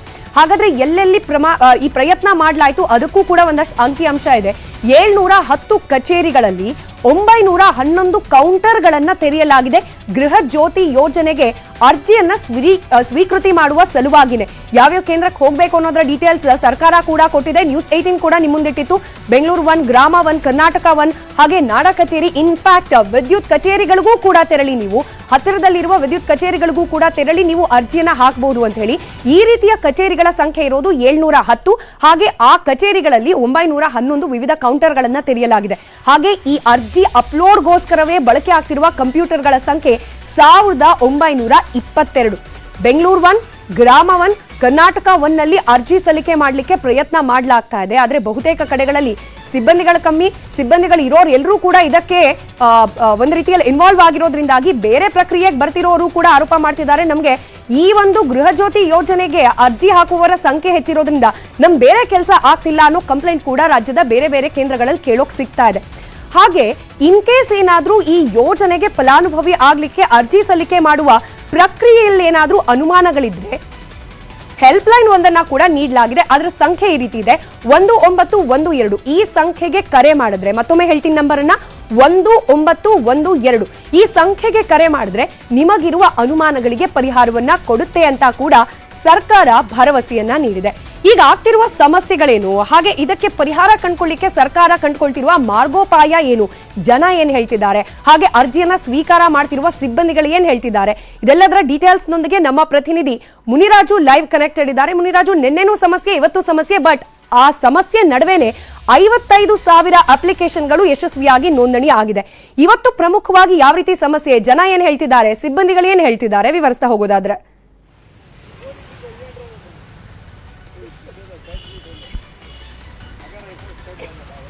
ಸ್ಮಿತಾ, ನಿನ್ನೆಯಿಂದ ಒಂದು ಗೃಹ ಜ್ಯೋತಿ ಯೋಜನೆಗೆ ಒಂದು ಅರ್ಜಿಯನ್ನು ಹಾಕುವಂತ ಕೆಲಸ ಈಗಾಗಲೇ ರಾಜ್ಯಾದ್ಯಂತ ಆರಂಭವಾಗಿದೆ. ಆದರೆ 2 ದಿನಗಳಿಂದಲೂ ಸಹ ಈ ಒಂದು ಗೃಹ ಜ್ಯೋತಿಗೆ ಒಂದು ಸರ್ವರ್ ಸಂಕಷ್ಟ ಶುರುವಾಗಿದೆ ಅಂತ ಹೇಳ್ಬೇಕಾಗುತ್ತೆ. ಯಾಕಂದ್ರೆ ನಿನ್ನೆಯಿಂದಲೂ ಸಹ ಒಂದು ಅರ್ಜಿಗಳನ್ನ ಹಾಕಬೇಕಾದ್ರೆ ಸಾಕಷ್ಟು ಕಡೆ ಒಂದು ಸರ್ವರ್ ಸಮಸ್ಯೆ ಉಂಟಾಗಿತ್ತು. ನಿಧಾನಗತಿಯಲ್ಲಿ ಅರ್ಜಿಗಳನ್ನ ಹಾಕುವಂಥದ್ದು ಮತ್ತೆ ಸ್ವೀಕಾರ ಮಾಡುವಂತ ಪ್ರಕ್ರಿಯೆ ಸಹ ನಿನ್ನೆಯಿಂದ ಇತ್ತು. ಅದು ಇವತ್ತು ಕೂಡ ಕಂಟಿನ್ಯೂ ಆಗಿ ಅದೇ ಒಂದು ಪ್ರಕ್ರಿಯೆ ಮುಂದುವರಿತಾ ಇದೆ. ಇವತ್ತು ಸಹ ಸಾಕಷ್ಟು ಕಡೆಗಳಲ್ಲಿ ಸರ್ವರ್ ಸಮಸ್ಯೆ ಉಂಟಾಗಿ ಅರ್ಜಿಗಳನ್ನ ನಿಧಾನ ಅಪ್ಲೋಡ್ ಮಾಡುವಂತ ಪ್ರಕ್ರಿಯೆ ನಡೀತಾ ಇದೆ. ಕೆಲವು ಕಡೆಗಳಲ್ಲಿ ಸಂಪೂರ್ಣವಾಗಿ ಸರ್ವರ್ ಬ್ಲಾಕ್ ಆಗಿದ್ದು ಮತ್ತೆ ಟ್ರೈ ಮಾಡ್ತಾ ಇದ್ರು ಸಹ ಅದು ಏನು ಸರ್ವರ್ ಸಿಗ್ತಾ ಇಲ್ಲ, ಮತ್ತೆ ನೆಟ್ ಕನೆಕ್ಟ್ ಆಗ್ತಾ ಇಲ್ಲ. ಆದ್ರಿಂದ ಅಲ್ಲಿ ಅರ್ಜಿ ಹಾಕೋದಕ್ಕೆ ಬರುವಂತ ಒಂದು ಸಾರ್ವಜನಿಕರು ಮತ್ತೆ ನಾಗರಿಕರು ಏನಿದ್ರೆ ಅವರು ಪ್ರತಿನಿತ್ಯ ನಿನ್ನೆ ಮತ್ತೆ ಇವತ್ತು ಪದೇ ಒಂದು ಕ್ಯೂನಲ್ಲಿ ಬಂತು ನಿಂತ್ಕೊಂಡು ವಾಪಸ್ ಹೋಗುವಂತ ಪರಿಸ್ಥಿತಿ ನಿರ್ಮಾಣ ಆಗಿದೆ. ಬೆಳಗ್ಗೆಯಿಂದ ಸುಮಾರು 1 ಗಂಟೆ ತನಕ ಕೆಲವು ಕೇಂದ್ರಗಳಲ್ಲಿ ಕೇವಲ 10 ಅರ್ಜಿಯನ್ನಷ್ಟೇ ನಮೂದು ಮಾಡೋದಕ್ಕೆ, ನೋಂದಣಿ ಮಾಡೋದಕ್ಕೆ ಅವಕಾಶ ಆಗಿದೆ. ಈ ವೇಳೆ ಸಾಕಷ್ಟು ಜನ ಬಂದು ಕ್ಯೂನಲ್ಲಿ ನಿಂತ್ಕೊಂಡು ಇವತ್ತು ಆಗ್ತಾ ಇಲ್ಲ ಅಂತ ಹೇಳಿ ಮತ್ತೆ ವಾಪಸ್ ಹೋಗಿರುವಂತಹ ದೃಶ್ಯಗಳು ಸಹ ಕೆಲವು ಕಡೆ ಕಂಡು ಬಂದಿರುವಂತದ್ದು. ಅದರಲ್ಲಿ ಪ್ರಮುಖವಾಗಿ ಬೆಂಗಳೂರು ಒನ್ ಇರಬಹುದು, ಮತ್ತೆ ಕರ್ನಾಟಕ ಒನ್ ಕೇಂದ್ರ ಇರಬಹುದು, ಮತ್ತೆ ಬೆಸ್ಕಾಂ ಕಚೇರಿಗಳಲ್ಲಿ ಏನು ಅರ್ಜಿಗಳನ್ನ ಸ್ವೀಕಾರ ಮಾಡ್ತಾ ಇದ್ದಾರೆ ಅಂತ ಒಂದು ಕೇಂದ್ರಗಳಲ್ಲಿ ಈಗಾಗಲೇ ಏನು ಸರ್ವರ್ ಸಮಸ್ಯೆ ಹೆಚ್ಚಾಗಿ ಕಂಡು ಬರ್ತಾ ಇದೆ. ಯಾಕಂದ್ರೆ ಸಾಕಷ್ಟು ಜನ ಮೊಬೈಲ್ ಮತ್ತೆ ಕಂಪ್ಯೂಟರ್ ಮತ್ತೆ ಬೇರೆ ಕಡೆಗಳಲ್ಲಿ ಒಂದು ಅರ್ಜಿಗಳನ್ನ ಹಾಕೋದಕ್ಕೆ ಅವಕಾಶ ಇರೋದ್ರಿಂದ ತಮ್ಮ ಕೈಯಲ್ಲಿರುವಂತಹ ಮೊಬೈಲ್ ಫೋನ್ ನಲ್ಲೇ ಒಂದು ಅರ್ಜಿಗಳನ್ನ ಹಾಕ್ತಾರೆ, ಮತ್ತೆ ಆಫೀಸ್ ನಲ್ಲಿ ಕೂತ್ಕೊಂಡು ಕಚೇರಿಗಳಿಂದಲೇ ಕಂಪ್ಯೂಟರ್ ಮುಖಾಂತರ ಒಂದು ಅಪ್ಲೋಡ್ ಅನ್ನ ಮಾಡ್ತಾರೆ. ಅದರಿಂದ ಸರ್ವರ್ ಜಾಮ್ ಸಿಕ್ಕಾಪಟ್ಟೆ ಆಗಿದೆ. ಮತ್ತೆ ಇದರಿಂದ ಏನು ಅಪ್ಲೋಡ್ ಮಾಡೋದಕ್ಕೂ ಸಹ ಸಾಕಷ್ಟು ಸಮಯಾವಕಾಶ ಕೇಳ್ತಾ ಇರೋದ್ರಿಂದ ಸಾಕಷ್ಟು ಜನ ಕಾದು ನೋಡಿ ಮತ್ತೆ ವಾಪಸ್ ಹೋಗುವಂತ ಕೆಲಸಗಳು ಸಹ ನಡೀತಾ ಇರೋದು. ಮತ್ತೆ ಅಲ್ಲಿರುವಂತಹ ಸಿಬ್ಬಂದಿ ಏನಿದ್ರೆ ಅವರು ಸಹ ಸಾಕಷ್ಟು ಪ್ರಯತ್ನ ಪಡ್ತಾ ಇದ್ದಾರೆ. ಆದ್ರೆ ಎಲ್ಲ ಕಡೆ ಒಂದು ಸರ್ವರ್ ನ ಓವರ್ ಲೋಡ್ ಆಗಿರೋದ್ರಿಂದ ಇದು ಏನು ಆ ಒಂದು ಸರ್ವರ್ ಮೇಲೆ ಒಂದು ಅತಿ ಹೆಚ್ಚು ಒತ್ತಡ ಮತ್ತೆ ಜಾಮ್ ಅನ್ನ ಉಂಟು ಮಾಡುತ್ತೆ. ಅದರಿಂದ ಇದು ಸರಾಗವಾಗಿ ಅಪ್ಲಿಕೇಶನ್ ಅಲ್ಲಿ ಒಂದು ಅರ್ಜಿಗಳನ್ನ ಹಾಕೋದಕ್ಕೆ ಸಾಧ್ಯ ಆಗ್ತಾ ಇಲ್ಲ. ಎಷ್ಟೇ ಡೇಟಾವನ್ನು ಫಿಲ್ ಮಾಡಿದ್ರು ಸಹ ಅದು ಮತ್ತೆ ಪುನಃ ಅದು ಡಾಟಾವನ್ನ ಕೇಳುವಂತ ಪ್ರಸಂಗಗಳು ಸಹ ಕಂಡು ಬರ್ತಾ ಇರುತ್ತೆ. ಮತ್ತೆ ಅಪ್ಲೋಡ್ ಮಾಡಬೇಕು, ಮತ್ತೆ ಆ ಒಂದು ಡಾಟಾ ಡಿಲೀಟ್ ಆಗುತ್ತೆ, ಮತ್ತೆ ಸರ್ವರ್ ಕನೆಕ್ಟ್ ಆಗಬೇಕು. ಈ ರೀತಿಯಾಗಿ ಒಂದೇ ಅರ್ಜಿಯನ್ನ ಪದೇ ಫಿಲ್ ಮಾಡುವಂತ ಸನ್ನಿವೇಶಗಳು ಸಹ ಅಲ್ಲಿ ಕಂಡು ಬರ್ತಾ ಇರೋದ್ರಿಂದ ಸಾರ್ವಜನಿಕರು ಸಹ ಇದರಿಂದ ಹೈರಾಣಾಗಿ ಕೆಲವರು ವಾಪಸ್ ಹೋಗ್ತಿದ್ದಾರೆ, ಮತ್ತೆ ಕೆಲವರು ತಮ್ಮ ಡೇಟಾವನ್ನ ಅಲ್ಲೇ ಒಂದು ಚೀಟಿಯಲ್ಲಿ ಬರೆದಿಟ್ಟು ಇದನ್ನ ಫಿಲ್ ಮಾಡಿಕೊಟ್ಬಿಡಿ, ನಾವು ಆಮೇಲೆ ಬರ್ತೀವಿ ಅಂತ ಹೇಳಿ ಹೋಗುವಂತ ದೃಶ್ಯಗಳು ಸಹ ಕಂಡು ಬರ್ತಾ ಇದೆ. ಸ್ಮಿತಾ, ರೈಟ್, ಧನ್ಯವಾದ ಮುನಿರಾಜು ಮಾಹಿತಿಗಾಗಿ. ಆಲ್ರೆಡಿ ವಿಳಂಬ ಆಗಿದೆ, ಹೀಗಾಗಿ ಆದಷ್ಟು ಬೇಗ ಈ ಅರ್ಜಿ ಸ್ವೀಕಾರ ಆಗೋ ಪ್ರಕ್ರಿಯೆ ಆಗ್ಲಿ ಅನ್ನೋ ಜನರ ಆಶಯ. ಸರ್ಕಾರ ಕೂಡ ಈ ನಿಟ್ಟಿನಲ್ಲಿ ಕಾರ್ಯಪ್ರವೃತ್ತರಾಗ್ಲಿ ಅಂತ ಹೇಳ್ತಾ ಅಲ್ಲಿಗೆ ಮುಗಿಸೋಣ 2ನೇ ಸುದ್ದಿ. 3 ಗಂಟೆ 3 ಪ್ರಶ್ನೆ ವಿಶೇಷ ನ್ಯೂಸ್ ಬುಲೆಟಿನ್ಗೆ ಮತ್ತೆ ಸ್ವಾಗತ. ಯಾವುದೇ ಸುದ್ದಿ ಹುಟ್ಟೋದು ಪ್ರಶ್ನೆ ಕೇಳೋದ್ರಿಂದ, ಸುದ್ದಿ ಮಾಡೋದು ಆ ಪ್ರಶ್ನೆಗೆ ಉತ್ತರವನ್ನ ಕಂಡುಕೊಳ್ಳೋದಕ್ಕೆ, ಸದ್ದು ಮಾಡಿದ ಸುದ್ದಿ ಹಿಂದಿನ ಸತ್ಯ ತಿಳಿಯೋಕೆ. ಅದರಲ್ಲೂ ಇವತ್ತಿನ 3ನೇ ಸುದ್ದಿಯ 3 ಪ್ರಮುಖ ಪ್ರಶ್ನೆ ಕಡೆ ಗಮನ ಕೊಡೋಣ. ಈ ಸುದ್ದಿಯ ಮೊದಲ ಪ್ರಶ್ನೆ ಯಾರು ಅನ್ನೋ ಪ್ರಶ್ನೆಗೆ ಎದುರಾಗ್ತಿರುವ ಉತ್ತರ ದೃಶ್ಯದಲ್ಲೂ ಕೂಡ ಗಮನಿಸ್ತಾ ಇರೋ ರೀತಿಯಲ್ಲಿ ಮುಖ್ಯಮಂತ್ರಿ ಸಿದ್ದರಾಮಯ್ಯ ಅವರು. ಏನಾಯ್ತು ಸಿದ್ದರಾಮಯ್ಯ ಅವರಿಗೆ? ಆ 2ನೇ ಪ್ರಶ್ನೆ ಏನು ಅನ್ನೋದಕ್ಕೆ ಉತ್ತರ ಈ ರೀತಿ ಇದೆ. ಸಿಎಂ ಪಟ್ಟ ಎಷ್ಟು ವರ್ಷ ಅನ್ನೋ ಪ್ರಶ್ನೆ ಮತ್ತೆ ಮುನ್ನೆಲೆಗೆ ಬಂದಿದೆ. ಇದು ಕೇವಲ ವಿರೋಧ ಪಕ್ಷದವರ ಬಾಯಲ್ಲಿ ಮಾತ್ರ ಅಲ್ಲ, ಸ್ವಪಕ್ಷದವರೂ ಕೂಡ ಕೇಳಲಿಕ್ಕೆ ಪ್ರಾರಂಭ ಮಾಡಿರೋದ್ರಿಂದ ಪರೋಕ್ಷವಾಗಿ ಮುಖ್ಯಮಂತ್ರಿ ಗಾದಿಯಲ್ಲಿ ಸಿದ್ದರಾಮಯ್ಯ ಅವರು ಎಷ್ಟು ವರ್ಷ ಕೂಡ್ತಾರೆ, 5 ವರ್ಷನ, 2 ವರ್ಷನ, 3 ವರ್ಷನ ಅನ್ನೋ ಚರ್ಚೆ ಮತ್ತೆ ಮುನ್ನೆಲೆಗೆ ಬಂದಿದೆ. ಹೀಗಾಗಿ ಸಿಎಂ ಸಿದ್ದರಾಮಯ್ಯ ಕೆಂಡಾಮಂಡಲರಾಗಿದ್ದಾರೆ, ಕೋಪಗೊಂಡಿದ್ದಾರೆ, ಗರಂ ಆಗಿದ್ದಾರೆ. ಯಾಕೆ ಅನ್ನೋ ಮೂರನೇ ಪ್ರಶ್ನೆಗೆ ಉತ್ತರ, DK ಶಿವಕುಮಾರ್ ಅವರು ಸಿಎಂ ಆಗಬೇಕು ಅನ್ನೋ ಆಗ್ರಹವನ್ನ ಮತ್ತೊಮ್ಮೆ DK ಶಿವಕುಮಾರ್ ಅವರ ಆಪ್ತರು ಕೇಳಲಿಕ್ಕೆ ಪ್ರಾರಂಭಿಸಿದ್ದಾರೆ. ಮೊನ್ನೆಯಷ್ಟೇ ಗೌರಿಗದ್ದೆಯಲ್ಲಿ ತಮ್ಮಣ್ಣವರು ಮಾತನಾಡೋ ಸಂದರ್ಭದಲ್ಲಿ ಹೇಳ್ಬಿಟ್ರು, DK ಶಿವಕುಮಾರ್ ಅವರಿಗೆ ಆಶೀರ್ವಾದ ಮಾಡಿ ಗುರೂಜಿ, ಅವ್ರು ಸಿಎಂ ಆಗ್ಲಿ ಅಂತ ಹೇಳಿ, ಬೇರೆ ಏನೂ ಕೇಳೋದಿಲ್ಲ ಅಂತ ಹೇಳಿ. ಅಲ್ಲಿಂದ ಪ್ರಾರಂಭವಾಯಿತು ಈ ಕುರ್ಚಿ ಫೈಟ್ ನ ವರ್ಷನ್ 2. ಅಧಿಕಾರ ಹಿಡಿದ ಮೇಲೆ ಕಾಂಗ್ರೆಸ್ ಪಕ್ಷ 5 ವರ್ಷ ಸಿದ್ದು ಸಿಎಂ ಆಗಿರ್ತಾರೆ ಅನ್ನೋ ವಾದವನ್ನ ಸಿದ್ದರಾಮಯ್ಯ ಅವರ ಆಪ್ತರು ಯಥಾವತ್ತಾಗಿ ಮುಂದುವರಿಸಿದ್ದಾರೆ. ಹಿಂದೆ MB ಪಾಟೀಲ್ರು ಮಾತನಾಡಿದ್ರು, ಕಾಂಟ್ರವರ್ಸಿ ಆಯಿತು, ಅಲ್ಲಿಗೆ ಅವರು ಆ ಮಾತುಗಳಿಗೆ ಬ್ರೇಕ್ ಹಾಕಿದ್ರು. ಆದ್ರೆ ನಿಲ್ಲಿಲ್ಲಲ್ಲ ಸಿದ್ದರಾಮಯ್ಯ ಅವರ ಇತರೆ ಆಪ್ತರು, ಮಹದೇವಪ್ಪ ಸೇರಿದಂತೆ ಇತರೆ ಆಪ್ತರು ಹೇಳ್ತಿದ್ದಾರೆ, ಯಾವುದೇ ರೀತಿಯಲ್ಲೂ ಅಧಿಕಾರ ಹಂಚಿಕೆ ಇಲ್ಲ, 5 ವರ್ಷಗಳ ಕಾಲ ಕೂಡ ಪರಿಪೂರ್ಣವಾಗಿ ಸಿದ್ದರಾಮಯ್ಯ ಅವರೇನೆ ಮುಖ್ಯಮಂತ್ರಿಯಾಗಿ ಮುಂದುವರಿತಾರೆ ಅಂತ ಹೇಳ್ತಿದ್ದಾರೆ. ಅಲ್ಲಿಗೆ ಶುರುವಾಗಿದೆ ಈ ಮುಖ್ಯಮಂತ್ರಿ ಕುರ್ಚಿಯ ಸುತ್ತಲಿನ ಜಟಾಪಟಿ. ಹಾಗಾದ್ರೆ ಯಾವ ರೀತಿ ಡೆವಲಪ್ಮೆಂಟ್ಸ್ ಆಗ್ತಾ ಇದೆ ಈ ವಿಚಾರಕ್ಕೆ ಸಂಬಂಧಪಟ್ಟಂತೆ ಸಿಎಂ ಪಟ್ಟದ ಫೈಟ್ ಯಾವ ಹಂತದಲ್ಲಿ ನಡೀತಾ ಇದೆ ಅದನ್ನು ಕೂಡ ಗಮನಿಸ್ತಾ ಹೋಗೋಣ. ಸಿಎಂ ಕುರ್ಚಿ ಕದನ ಕಾಂಗ್ರೆಸ್ನಲ್ಲಿ ಮತ್ತೆ ಮುಂದುವರೆದಿದೆ. ಚುನಾವಣೆಗೆ ಮುಂಚೆ ಒಂಥರ, ಚುನಾವಣೆ ಆದ್ಮೇಲೆ ದೆಹಲಿಗೆ ಹೋಗಿ ಯಾರಾಗ್ಬೇಕು ಮುಖ್ಯಮಂತ್ರಿ ಅನ್ನೋ ವಿಚಾರಕ್ಕೆ ಸಂಬಂಧಪಟ್ಟಂತೆ ಇನ್ನೊಂಥರ. ಈಗ ಸಿಎಂ ಆಗಿ ಸಿದ್ದರಾಮಯ್ಯ ಅನ್ನೋ ಅನೌನ್ಸ್ಮೆಂಟ್ ಆದ ನಂತರದಲ್ಲಿ ಸ್ವಲ್ಪ ದಿನ ತಣ್ಣಗಾಗಿತ್ತು ಈ ಒಂದು ಚರ್ಚೆ. ಇದೀಗ ಮತ್ತೆ ಕಾಂಗ್ರೆಸ್ ಪಡಸಾಲಿಯಲ್ಲಿ ಮುಂದುವರೆದಿದೆ ಈ ಸಿಎಂ ಕುರ್ಚಿ ವಿಚಾರಕ್ಕೆ ಸಂಬಂಧಪಟ್ಟ ಚರ್ಚೆ. ಸಿಎಂ ಮುಂದುವರಿಕೆ ಬಗ್ಗೆ ಸಿದ್ದರಾಮಯ್ಯ ಹಾಗೆ ಸಿಎಂ ಆಗೋ ಬಗ್ಗೆ DK ಶಿವಕುಮಾರ್ ಯಾವುದೇ ರೀತಿಯ ರಿಯಾಕ್ಷನ್ ಕೊಡ್ತಾ ಇಲ್ಲ. ನಾವು ಗಮನಿಸಿದ್ವಿ, ಸಿದ್ದರಾಮಯ್ಯ ಅವರನ್ನ ಈ ಪ್ರಶ್ನೆ ಮಾಡಿದಾಗ ಯಾರು ಕೇಳಿದ್ರು ಅವ್ರನ್ನ ಹೋಗಿ ಕೇಳಿ, ನನ್ನ ಹತ್ರ ಕೇಳಬೇಡಿ ಅಂತ ಹೇಳ್ಬಿಟ್ರೆ ಹೊರತು ಹೌದಾ ಇಲ್ವಾ ಈ ಅಧಿಕಾರ ಹಂಚಿಕೆಯ ಒಂದು ಮಾತುಕತೆಗಳ ಆಗಿದೆಯಾ ಇಲ್ವಾ ಅನ್ನೋದ್ರ ಬಗ್ಗೆ ಕ್ಲಿಯರ್ ಕಟ್ ಮಾಹಿತಿಯನ್ನ ಸಿದ್ದರಾಮಯ್ಯ ಅವರಾಗ್ಲಿ ಅಥವಾ ಉಪಮುಖ್ಯಮಂತ್ರಿ ಆಗಿರುವ DK ಶಿವಕುಮಾರ್ ಆಗ್ಲಿ ಮಾತನಾಡ್ತಿಲ್ಲ, ಮೌನಕ್ಕೆ ಶರಣಾಗಿದ್ದಾರೆ. ಈ ಮೌನದ ಹಿಂದೆ ಕೂಡ ಲೆಕ್ಕಾಚಾರಗಳ ಅಡಗಿದ್ಯಾ ಅನ್ನೋ ಪ್ರಶ್ನೆ ಕೂಡ ಇದ್ದೇ ಇದೆ. ಈ ಅಧಿಕಾರ ಹಂಚಿಕೆ ಅನ್ನೋದು ಇದೆಯಾ ಅನ್ನೋ ಪ್ರಶ್ನೆ ಜೊತೆಗೆ ಮತ್ತೊಂದಷ್ಟು ಪ್ರಶ್ನೆ ಕೂಡ ಹುಟ್ಕೊಳ್ತಾ ಇದೆ. 5 ವರ್ಷ ಕೂಡ ಮುಖ್ಯಮಂತ್ರಿಯಾಗಿ ಮುಂದುವರಿತಾರಾ ಸಿದ್ದರಾಮಯ್ಯ ಅಥವಾ 2.5 ವರ್ಷ ಅಷ್ಟೇನಾ ಅನ್ನೋ ಪ್ರಶ್ನೆ. ಈ ಪ್ರಶ್ನೆ ಕೇಳಿದಕ್ಕೇನೆ ಸಿದ್ದರಾಮಯ್ಯ ಅವರು ಗರಂ ಆಗಿ ಹೋಗಿದ್ದಾರೆ. ಯಾರು ಹೇಳಿದ್ರೋ ಅವರಿಗೆ ಹೋಗಿ ಕೇಳಿ ಅಂತ ಮಾಧ್ಯಮದವ್ರ ಮೇಲೇನೆ ಸಿಟ್ಟಾಗ್ಬಿಟ್ರು ಸಿದ್ದರಾಮಯ್ಯ. ಇನ್ನು ಗ್ಯಾರಂಟಿಗಳ ಜೊತೆಗೆ ಬಿಜೆಪಿಗೆ ಇದೀಗ ಸಿಎಂ ಕಿತ್ತಾಟದ ಅಸ್ತ್ರ ಕೂಡ ಸಿಕ್ ಹೋಗಿದೆ. ಗ್ಯಾರಂಟಿಗಳ ಅನುಷ್ಠಾನ ಸರಿಯಾಗಿ ಆಗ್ತಿಲ್ಲ ಅನ್ನೋ ಆರೋಪ, ಈ ಆರೋಪವನ್ನ ಅಸ್ತ್ರವಾಗಿಸಿಕೊಂಡಿತ್ತು ವಿರೋಧ ಪಕ್ಷ ಬಿಜೆಪಿ. ಇದರ ಜೊತೆಗೆ ಇದೀಗ ಮತ್ತೆ ಮುನ್ನೆಲೆಗೆ ಬಂದಿರುವ ಸಿಎಂ ಕುರ್ಚಿಯ ಕದನವನ್ನ ಕೂಡ ಅಸ್ತ್ರವಾಗಿ ಬಳಕೆ ಮಾಡ್ಕೊಳ್ತಾ ಇದೆ ಬಿಜೆಪಿ. ಇನ್ನು ಇದೇ ಸಿಎಂ ವಿಚಾರಕ್ಕೆ ಸಂಬಂಧಪಟ್ಟಂತೆ ಸಿದ್ದರಾಮಯ್ಯ ಅವರು ರಿಯಾಕ್ಟ್ ಮಾಡಿದ್ರು, ಹಿಂದೆ ಏನ್ ಮಾತನಾಡಿದ್ರು ಕೇಳ್ಬಿಡೋಣ. ಸಚಿವರು ಶಾಸಕರಿಗೆ ಅಧಿಕಾರ ಹಂಚಿಕೆ ಒಪ್ಪಂದ ಬಗ್ಗೆ ಕ್ಲಾರಿಟಿ ಇಲ್ಲ, ಅದಕ್ಕಾಗಿ ಪದೇ ಮಾತಾಡ್ತಾ ಇದ್ದಾರೆ ಮಾದೇವಪ್ಪನವರು, MB ಪಾಟೀಲ್ ಅವರು. ಎಷ್ಟು ವರ್ಷ ಅಧಿಕಾರ ಹಂಚಿಕೆ ಆಗಿದೆ? ಯಾಕೆ ಈಗ ನಮ್ಮ ಸರ್ಕಾರ ಬಂದರೆ ಕೆಲಸ ಮಾಡ್ತಾ ಇದ್ದೀವಿ. Why are asking that question. ಮಾದೇವಪ್ಪನವರು ಏನ್ ಮಾದೇವಪ್ಪ ಹೇಳಿದ್ರು ಅವ್ರನ್ನೇ ಕೇಳಿ ಹೋಗಿ. Please ask him. ನೀವು 5 ವರ್ಷ ಇರ್ತೀರಾ ನಿಮ್ಮಲ್ಲೇ? ನೀವು 5 ವರ್ಷ ಕಂಪ್ಲೀಟ್ ಮಾಡ್ತೀರಾ ಅಥವಾ 2.5 ವರ್ಷ ಅಂತ ನಿಮ್ಮಲ್ಲೇ ಗೊಂದಲ ಇದೆ. ಯಾರು ಹೇಳಿದವ್ರು ಬಂದು ಯಾರು? ನೀವೇ ಕ್ರಿಯೇಟ್ ಮಾಡಿ, ಸೃಷ್ಟಿ ಮಾಡ್ಕೊಂಡಿರೋದು ನೀನೇ ಕ್ರಿಯೇಟ್ ಮಾಡಿರೋದು, ನೀನೇ ಕ್ರಿಯೇಟ್ ಮಾಡಿರೋದು. ಗೊಂದಲ ನಮ್ಮಲ್ಲಿ ಇಲ್ಲ, ಗೊಂದಲ ಕ್ರಿಯೇಟ್ ಮಾಡಿರೋರು ನೀವು. ಮಾದೇವಪ್ಪನವರು, MB ಪಾಟೀಲ್ ಅವರು ಹೇಳಿಕೆ ಅವ್ರಿಗೆ ಕೇಳಪ್ಪ, ಅವ್ರಿಗೆ ಮಾದೇವ್ ಪಟೇಲ್. ಸಿಎಂ ಕುರ್ಚಿ ಫೈಟ್ ನ ಬಗ್ಗೆ ಮತ್ತಷ್ಟು ಇಂಟ್ರೆಸ್ಟಿಂಗ್ ಹಾಗೆ ಅಪ್ಡೇಟೆಡ್ ಮಾಹಿತಿಯೊಂದಿಗೆ ಲೈವ್ ಕನೆಕ್ಟೆಡ್ ಇದ್ದಾರೆ ನಮ್ಮ ಪ್ರತಿನಿಧಿ ಶಿವಪ್ರಸಾದ್. ಈಸಿ ಉತ್ತರ, ಪ್ರತಿ ಬಾರಿ ಪ್ರಶ್ನೆ ಕೇಳಿದಾಗ್ಲೂ ಮಾಧ್ಯಮದವರ ಸೃಷ್ಟಿ ಅಂತ. ಆದ್ರೆ ಸೃಷ್ಟಿಯಾಗಿದ್ ಎಲ್ಲಿ? ನಿಮ್ಗೆ ಗೊತ್ತೇ ಇದೆ, ಗೌರಿಗದ್ದೆಯಲ್ಲಿ DK ಶಿವಕುಮಾರ್ ಅವರ ಆಪ್ತರು ಪ್ರಸ್ತಾಪ ಮಾಡಿದ್ರು. ಅದಾದ ನಂತರದಲ್ಲಿ ಸಾಲು ಹೇಳಿಕೆಗಳು. ಸದ್ಯಕ್ಕೆ ಯಾವ ಹಂತಕ್ಕೆ ಬಂದ್ ನಿಂತಿದೆ ಈ ಸಿಎಂ ಕುರ್ಚಿ ಫೈಟ್ ನ ವಿಚಾರ?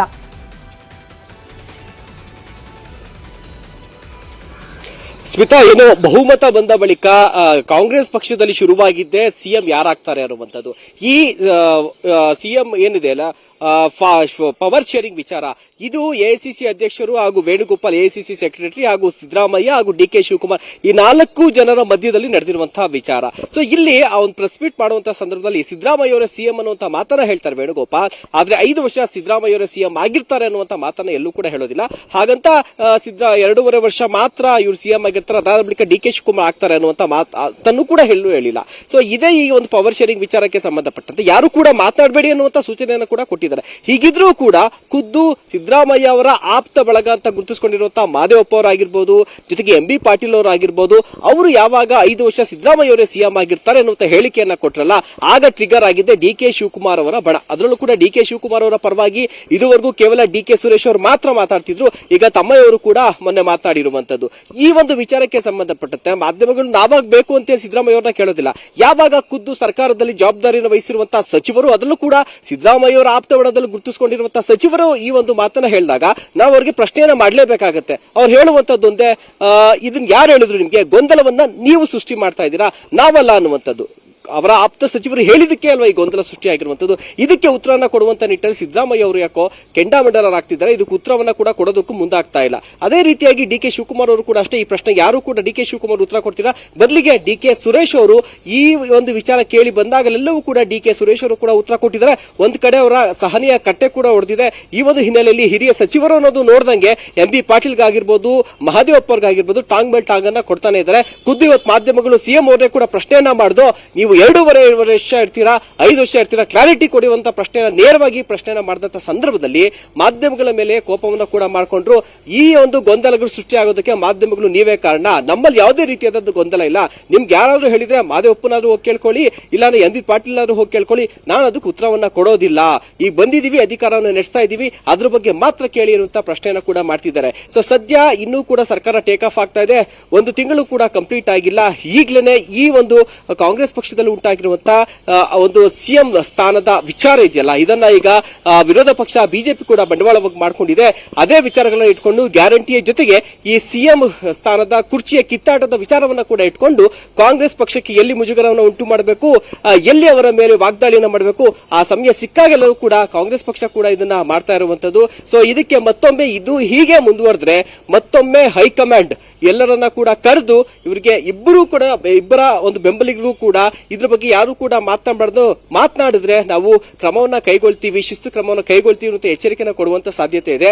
ಈ ಒಂದು ಸಿಎಂ ಸ್ಥಾನದ ವಿಚಾರ ಈಗಷ್ಟೇ ಅಲ್ಲ, ಕಾಂಗ್ರೆಸ್ ಪಕ್ಷದಲ್ಲಿ ಈ ಹಿಂದಿನಿಂದಲೂ ಕೂಡ ಅಷ್ಟೇ. ಯಾಕಂದ್ರೆ ಯಾವುದೇ ಒಂದು ರ್ಯಾಲಿಗಳಾದಂತಹ ಸಂದರ್ಭದಲ್ಲಿ, ಸಮಾವೇಶಗಳಾದಂತಹ ಸಂದರ್ಭದಲ್ಲಿ ಸಿದ್ದರಾಮಯ್ಯ ಅವರ ಮುಂದಿನ ಸಿಎಂ ಅಂತ ಘೋಷಣೆಯನ್ನು ಕೂಗ್ತಾ ಎಲ್ಲವೂ ಕೂಡ ಡಿ ಕೆ ಶಿವಕುಮಾರ್ ಅವರು ಅಸಮಾಧಾನವನ್ನು ವ್ಯಕ್ತಪಡಿಸಿದ್ರು.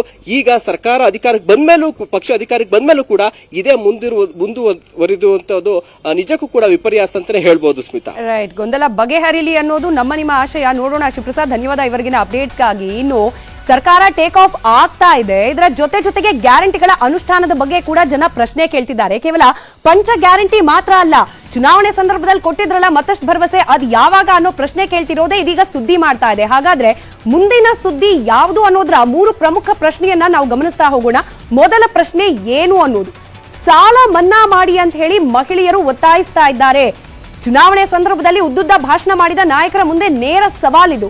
ಸಾಲ ಮನ್ನಾ ಮಾಡ್ತೀವಿ ಅನ್ನೋ ಭರವಸೆ ಕೊಟ್ಟಿದ್ರಲ್ಲ, ಗೆದ್ದಿದ್ದೀರಿ, ಸರ್ಕಾರ ಕೂಡ ಅಧಿಕಾರಕ್ಕೆ ಬಂದಾಗಿದೆ ನಿಮ್ಮದೇ ಪಕ್ಷದ್ದು. ಹಾಗಾದ್ರೆ ಯಾವಾಗ ನೀವು ಕೊಟ್ಟ ಮಾತನ್ನ ಈಡೇರಿಸ್ತೀರಿ, ಆದಷ್ಟು ಬೇಗ ಮಾಡಿ ಅಂತ ಹೇಳಿ ಮಹಿಳಾ ಮಣಿಗಳು ಸರ್ಕಾರದ ಮೇಲೆ ಪ್ರೆಷರ್ ಮಾಡ್ಲಿಕ್ಕೆ ಪ್ರಾರಂಭ ಮಾಡಿದ್ದಾರೆ, ಒತ್ತಾಯಿಸ್ಲಿಕ್ಕೆ ಪ್ರಾರಂಭ ಮಾಡಿದ್ದಾರೆ. ಯಾಕೆ ಅನ್ನೋ ಎರಡನೇ ಪ್ರಶ್ನೆ. ಯಾಕಾಗ್ತಿದೆ ಈ ಒತ್ತಡ, ಮಹಿಳೆಯರು ಏನ್ ಆಗ್ರಹಿಸ್ತಿದ್ದಾರೆ, ಅದಕ್ಕೆ ಉತ್ತರ, ಸಾಲ ಮನ್ನಾ ಮಾಡ್ತೀವಿ ಸ್ತ್ರೀ ಶಕ್ತಿ ಸಂಘದ್ದು ಅಂತ ಹೇಳಿ ಭರವಸೆಯನ್ನ ಕೊಟ್ಟವರು ಮತ್ಯಾರೂ ಅಲ್ಲ, ಈಗ ಮುಖ್ಯಮಂತ್ರಿ ಆಗಿರುವವರು, ಆಗ ಮುಖ್ಯಮಂತ್ರಿ ಅಭ್ಯರ್ಥಿ ಆಗಬೇಕು ಅನ್ನೋ ಆಸೆಯನ್ನ ಇಟ್ಕೊಂಡವರು ಸಿದ್ದರಾಮಯ್ಯ ಅವರು. ಭಾಷಣ ಮಾಡೋ ಸಂದರ್ಭದಲ್ಲಿ, ಚುನಾವಣಾ ಪ್ರಚಾರದ ಸಂದರ್ಭದಲ್ಲಿ, ಮತ ಕೇಳೋ ಸಂದರ್ಭದಲ್ಲಿ ಮಹಿಳಾ ಓಟ್ಗಳನ್ನ ಸೆಳೆಯೋ ಭಾಗವಾಗಿ ಅನ್ನೋ ರೀತಿಯಲ್ಲಿತ್ತು ಸಿದ್ದರಾಮಯ್ಯ ಅವರ ಈ ಮಾತುಗಳು. ಅದು ಯಾವ ಕಾರಣಕ್ಕೆ ಕೇಳಿದ್ರೋ ಗೊತ್ತಿಲ್ಲ, ಒಟ್ನಲ್ಲಿ ಭರವಸೆ ಕೊಟ್ಟಿದ್ರಿ, ಈಗ ಅದನ್ನ ಈಡೇರಿಸಿ ಅಂತ ಹೇಳಿ ಒತ್ತಾಯಿಸುತ್ತಿದ್ದಾರೆ ಮಹಿಳೆಯರು. ಪರಿಣಾಮ ಏನಾಗ್ತಾ ಇದೆ? 3ನೇ ಪ್ರಶ್ನೆ, ಪರಿಣಾಮ. ಅದಕ್ಕೂತ್ರ ಈ ರೀತಿ, ತಿಂಗಳ ಕಂತು ಕಟ್ಟೋದಿಲ್ಲ, ಸಾಲ ಮನ್ನಾ ಮಾಡದೇ ಇದ್ರೆ ಮುಂದಿದೆ ತೊಂದರೆ ಅಂತ ಹೇಳಿ ನೇರವಾಗಿ ಖಡಕ್ ಎಚ್ಚರಿಕೆ ಕೊಡ್ತಿದ್ದಾರೆ ಮಹಿಳೆಯರು. ಹಾಗಾದ್ರೆ ಈ ಸಾಲ ಮನ್ನಾ ಫೈಟ್ ನ ಮತ್ತಷ್ಟು ಡೀಟೇಲ್ ರಿಪೋರ್ಟ್ ಅನ್ನ ಕೂಡ ಗಮನಿಸ್ತಾ ಹೋಗೋಣ. ಭರವಸೆ ಏನ್ ಕೊಟ್ಟಿದ್ರು ಸಿದ್ದರಾಮಯ್ಯ ಅವರು, ಮಹಿಳಾ ಸ್ತ್ರೀ ಶಕ್ತಿ ಸಂಘಗಳ ಸಾಲ ಮನ್ನಾ ಮಾಡ್ತೀವಿ ಅಂತ ಹೇಳಿ. ಹೀಗಾಗಿ ಈಗ ತಕ್ಷಣಕ್ಕೆ ಸಾಲ ಮನ್ನಾ ಮಾಡಿ, ನಾವು ಯಾವುದೇ ಕಾರಣಕ್ಕೂ ನೀವು ಕೊಟ್ಟ ಮಾತಿನಂತೆ ನಡ್ಕೊಳ್ತೀವಿ, ಸಾಲ ಕಂತುಗಳನ್ನ ನಾವು ಕಟ್ಟೋದಿಲ್ಲ, ತಕ್ಷಣಕ್ಕೆ ಈ ಒಂದು ಭರವಸೆಯನ್ನ ಈಡೇರಿಸಿ ಅಂತ ಹೇಳಿ ಮಹಿಳೆಯರು ಒತ್ತಾಯಿಸುತ್ತಿದ್ದಾರೆ. ನೀವು ಯಾವ ರೀತಿ ನಮಗ್ ಭರವಸೆ ಕೊಟ್ಟಿದ್ರಿ, ಸಾಲ ಮನ್ನಾ ಮಾಡ್ತೀವಿ ಅಂತ ಹೇಳಿ ಈಗ ಮಾಡದೆ ಹೋದ್ರೆ ಮುಂದೆ ಖಡಾಖಂಡಿತವಾಗಿಯೂ ಕೂಡ ತೊಂದರೆ ಅನುಭವಿಸ್ತೀರಿ ಅಂತ ಹೇಳಿ ಖಡಕ್ ಎಚ್ಚರಿಕೆಯನ್ನ ದಿನೇಶ್ ನಾವು ಗಮನಿಸ್ತಾ ಇದ್ವಿ. ಜಿಲ್ಲಾ ಉಸ್ತುವಾರಿಗಳನ್ನ ಹಾಗೆ ಶಿಕ್ಷಕ ಅಧಿಕಾರಿಗಳನ್ನ ತರಾಟೆಗೆ ತೆಗೆದುಕೊಳ್ತಿದ್ದಾರೆ. ಬ್ಯಾಂಕ್ನ ಸಾಲ ವಾಪಸ್ ಕೊಡಿ ಅಂತ ಬಂದ ಅಧಿಕಾರಿಗಳನ್ನ ದೊಣ್ಣೆ ಕೋಲ್ ಹಿಡ್ಕೊಂಡು ಹೆದರಿಸಿ ಊರಿನಿಂದ ಓಡಿಸ್ತಿದ್ದಾರೆ ಮಹಿಳೆಯರು. ಸಾಲ ಮನ್ನಾದ ಜೊತೆಗೆ 1 ಲಕ್ಷ ರೂಪಾಯಿನಷ್ಟು ಶೂನ್ಯ ಬಡ್ಡಿ ದರದಲ್ಲಿ ಸಾಲ ಕೊಡ್ತೀವಿ ಅಂತ ಕೂಡ ಹೇಳ್ಬಿಟ್ಟಿದ್ರು. ಹೀಗಾಗಿ ಇದನ್ ಕೂಡ ಯಾವಾಗ ಕೊಡ್ತೀರಿ ಅನ್ನೋ ಪ್ರಶ್ನೆಯನ್ನ ಮಹಿಳೆಯರು ಕೇಳ್ತಾ ಇದ್ದಾರೆ. ಮನ್ನಾ ಮಾಡೋವರೆಗೂ ಕೂಡ ತಿಂಗಳ ಕಂತನ್ನ ಕಟ್ಟೋದಿಲ್ಲ ಅಂತ ಹೇಳ್ತಿದ್ದಾರೆ. ಅಧಿಕಾರಿಗಳು ಮನೆ ಬಾಗ್ಲಿಗೆ ಬಂದರೂ ಕೂಡ ಸಿದ್ದರಾಮಯ್ಯ ಅವರೇ ಹೇಳಿದ್ದಾರೆ, ಅವ್ರನ್ನೇ ಹೋಗಿ ಕೇಳಿ ಅಂತ ಹೇಳ್ತಿದ್ದಾರೆ ಕೆಲ ಭಾಗದಲ್ಲಿ ಮಹಿಳೆಯರು. ಈವರೆಗೂ ಕೂಡ ಯಾವುದೇ ರೀತಿಯ ಪ್ರತಿಕ್ರಿಯೆಯನ್ನ ಸರ್ಕಾರ ಆಗ್ಲಿ, ಸರ್ಕಾರದ ಪ್ರತಿನಿಧಿಗಳಾಗ್ಲಿ, ಅದರಲ್ಲೂ ಮುಖ್ಯಮಂತ್ರಿ ಆಗ್ಲಿ, ಸಹಕಾರಿ ಸಚಿವರಾಗ್ಲಿ ನೀಡಿಲ್ಲ. ಮಹಿಳೆಯರ ಒತ್ತಾಯ ಒಂದ್ ಕಡೆಯಲ್ಲಿ, ಆದ್ರೆ ಸರ್ಕಾರದ ಕಡೆಯಿಂದ ಯಾವುದೇ ರೀತಿ ಪ್ರತಿಕ್ರಿಯೆ ಬರ್ದೇ ಇರೋದು ಒಂದ್ ಕಡೆ. ಇನ್ನು ಈ ಸಾಲ ಮನ್ನಾ ವಿಚಾರಕ್ಕೆ ಸಂಬಂಧಪಟ್ಟಂತೆ ಮುಖ್ಯಮಂತ್ರಿ ಆಗೋಕ್ ಮುಂಚೆನೆ ಸಿದ್ದರಾಮಯ್ಯ ಅವರು ಭರವಸೆ ಕೊಟ್ಟಿದ್ರು. ಯಾವ ರೀತಿ ಇತ್ತು ಅವರ ಮಾತುಗಳು, ಚುನಾವಣೆಗೆ ಮುಂಚೆ ಕೇಳ್ಬಿಡೋಣ. 1 ಲಕ್ಷ ರೂಪಾಯಿವರೆಗೆ ಬಡ್ಡಿ ರಹಿತವಾದಂತ ಸಾಲ, ಮತ್ತೆ ನಮ್ಮ ಸರ್ಕಾರ ಬರೋವರೆಗೂ ಕೂಡ ನೀವು ಕಂತುಗಳನ್ನ ಕಟ್ಟಿಕೊಂಡು ಹೋಗ್ಬೇಕು. ಯಾರು ಪ್ರಾಂಪ್ಟ್ ಆಗಿ ಕಂತುಗಳನ್ನ ಕಟ್ಟಿ ಉಳ್ಕೊಂಡಿರ್ತಾರೆ ಆ ಎಲ್ಲ ಕಂತುಗಳನ್ನು ಕೂಡ ಮನ್ನಾ ಮಾಡ್ತೇವೆ. ಎಲ್ಲ ಉಳಿಕೆ ಸಾಲ ಎಲ್ಲನೂ ಕೂಡ ಮನ್ನಾ ಮಾಡ್ತೇವೆ. 1 ಲಕ್ಷದವರೆಗೆ ಬಡ್ಡಿ ರಹಿತವಾದ ಸಾಲ, ಉಳಿಕೆ ಕಂತುಗಳನ್ನ ಮನ್ನಾ ಮಾಡತಕ್ಕಂಥದ್ದು. ನೀವು ಕಂತುಗಳನ್ನ ಕಟ್ಟಿಕೊಂಡು ಹೋಗ್ತಾ ಇರಬೇಕು. ನಮ್ಮ ಸರ್ಕಾರ ಬರೋವರೆಗೆ ಬಂದ ತಕ್ಷಣನೇ ನೀವು ತೀರ್ಮಾನ ಮಾಡ್ತೀವಿ. ಸರ್ಕಾರ ಬಂದಾಯ್ತು, ತೀರ್ಮಾನ ಮಾತ್ರ ಆಗಿಲ್ಲ. ಹೀಗಾಗೇನೆ ಮಹಿಳೆಯರು ರೊಚ್ಚಿಗೆದ್ದಿರೋದು. ಏನ್ ಮಾತನಾಡ್ತಿದ್ದಾರೆ ಮಹಿಳಾ ಮಣಿಗಳು ಮುಖ್ಯಮಂತ್ರಿಗಳ ವಿಳಂಬ ಧೋರಣೆ ಬಗ್ಗೆ ಕೇಳೋಣ. ಸಾಲ ಮನ್ನಾ ಮಾಡ್ಕೊಡ್ಬೇಕು, ಮತ್ತೆ ಬಡ್ಡಿ ಇಲ್ಲದೆ ಎಲ್ಲ ಸಂಘಗಳಲ್ಲೂ ಒಬ್ಬೊಬ್ಬರಿಗೆ ತಲಾ 1 ಲಕ್ಷ ರೂಪಾಯಿ ತರ ಕೊಡ್ಬೇಕು ಅಂತ ನಾವು ಕೇಳ್ಕೊಳ್ತಾ ಇದೀವಿ. ನಾವು ಕಟ್ತಾ ಇದೀವಿ, ಯಾರು ಕಟ್ಟದೇ ಇದ್ದಾರೋ ಅವ್ರನ್ನ ಕಟ್ಟಕ್ ನಾವು ಪ್ರೋತ್ಸಾಹಿಸ್ತೀವಿ. ಯಾಕಂದ್ರೆ ಅವ್ರೆಲ್ಲನೂ ಇಷ್ಟು ನಮ್ಗೆ ಹೆಣ್ಣು ಮಕ್ಳಿಗಂತ ಇಷ್ಟು ಅನುಕೂಲ ಮಾಡ್ಕೊಟ್ಟಿರ್ಬೇಕಾದ್ರೆ ಅದನ್ನ ದುರುಪಯೋಗ ನಾವು ಮಾಡ್ಕೋಬಾರ್ದು. ನಾವು ಕಷ್ಟಪಟ್ಟು ಕಟ್ಟೋದಕ್ಕಾಗಲ್ಲ. ಅವ್ರು ಏನ್ ಮಾತು ಕೊಟ್ಟಿದಾರೋ ಅದ್ರ ಪ್ರಕಾರವಾಗಿ ಅವ್ರು ನಮ್ಮ ಹತ್ರ ನೆರವೇರಿಸ್ಕೋಬೇಕು. ಹೆಣ್ಮಕ್ಳಿಗೆ ಅವ್ರು ಮಾತು ಕೊಟ್ಟಿದ್ದಾರೆ. ಯಾಕಂದ್ರೆ ಅದೊಂದು ಭರವಸೆ ಮೇಲೆ ನಾವು ಕಾಂಗ್ರೆಸ್ ಗೆದ್ದಿದ್ದೀರಿ. ಅವ್ರು ಮಾಡಲ್ಲ ಅಂದ್ಬಿಟ್ರೆ ಅದು ನಾವ್ ಹೇಳಕ್ಕಾಗಲ್ಲ, ಅದು ಅವರೇ ಡಿಸೈಡ್ ತಗೋಬೇಕು. ಯಾಕಂದ್ರೆ ನಾವು ಮಾಡ್ತೀರಿ ಅಂತ ಹೇಳಿದ್ದಾರೆ, ಅದೇ ಪ್ರಕಾರವಾಗಿ ಅವ್ರು ಮಾಡಿ ಕೊಡ್ಬೇಕು. ಯಾಕಂದ್ರೆ ಇದೇ ನಿಲ್ತೋಗಲ್ ಮುಂದೇನೂ ಬರ್ತಾರೆ. ಇವಾಗ ಮಾತು ಕೊಟ್ಟುಬಿಟ್ಟು ತಪ್ಪಿಸ್ಕೊಂಡ್ರೆ ಅವ್ರಿಗೆ ಪ್ರಾಬ್ಲಮ್ ಅಲ್ಲ. ನಾವು ಅವ್ರ ತೊಂದರೆ ಆಗತ್ತೆ, ಹಾಗಾಗಿ ತಕ್ಷಣ ಈಡೇರಿಸಿ ಅಂತ ಹೇಳಿ ಒತ್ತಾಯಿಸುತ್ತಿದ್ದಾರೆ ಮಹಿಳೆಯರು. ಸರ್ಕಾರ ಸ್ಪಂದನೆ ನೀಡಲಿ ಅನ್ನೋ ಆಶಾಭಾವನೆಯೊಂದಿಗೆ ಇವತ್ತಿನ 3 ಗಂಟೆ 3 ಪ್ರಶ್ನೆ ವಿಶೇಷ ಬುಲೆಟಿನ್ ಮುಗಿಸ್ತಾ ಇದೀವಿ. ನೋಡ್ತಾ ಇರಿ ನ್ಯೂಸ್ 18, ಜಾಲ ನಮ್ಮದು, ಬಲ ನಿಮ್ಮದು.